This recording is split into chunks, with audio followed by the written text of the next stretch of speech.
বিকেলের আবহাওয়া দেখে মনে হচ্ছিল যে প্রচুর পরিমাণে বৃষ্টি হবে, তো এরকম ওয়েদারে চলেন কিছু রান্না করে খাওয়া যাক। তো ফ্রিজ খুলে দেখি যে কিছু পাওয়া যায় কি না। তো ফ্রিজ খুলে দেখতে পেলাম মাংস, তো ভাবছিলাম যে গরুর কালাভুনা রান্না করব। তারপর দেখতে পেলাম গরুর ভুঁড়ি। যখন ভুঁড়িটা আমি নিতে যাচ্ছিলাম তখন দেখলাম যে এটা এত পরিমাণে বরফ হয়েছে যে আমার হাতের পক্ষে তোলা একদমই সম্ভব না। তো রান্নাঘর থেকে একটা চামচ নিয়ে আসলাম, চামচ দিয়ে এটা এত পরিমাণে আমি উঠানোর চেষ্টা করছি, কিন্তু আমি ব্যর্থ। আমি এটা কোনোভাবে উঠাইতে পারতেছিলাম না, এতটা শক্ত হয়েছে এটা।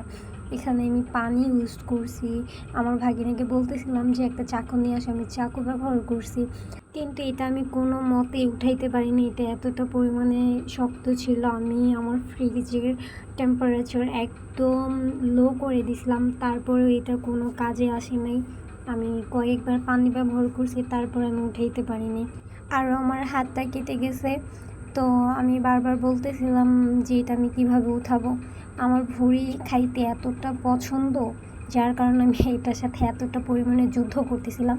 তো আমার ছোটো বোনকে বললাম যে তুমি একবার ট্রাই করে দেখো যে তুমি উঠাইতে পারো কি না।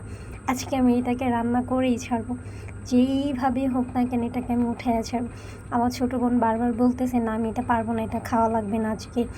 তো ফ্রিজের লাইনটাও আমরা অফ করতে পারতেছিলাম না আমাদের, কারণ ফ্রিজের লাইনটা ছিল আমাদের ফ্রিজের একদম পিছনে, আর ফ্রিজের সাথে একটা বড় আলমারি ছিল, যার কারণে ফ্রিজটা নাড়াচাড়া করানো আমাদের পক্ষে একদমই সম্ভব ছিল না। আর আব্বু তো বাসায় ছিল না, যার কারণে আমরা সুইচটা অফ করতে পারিনি।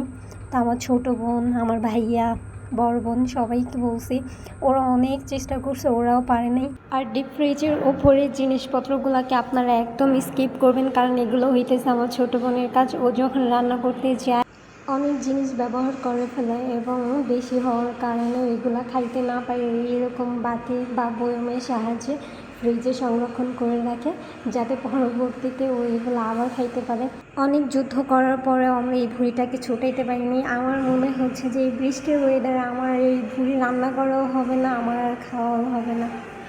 কী আর করবো, কপাল খারাপ। তো আজকের ভিডিওতে এই পর্যন্তই। আল্লাহ হাফিজ।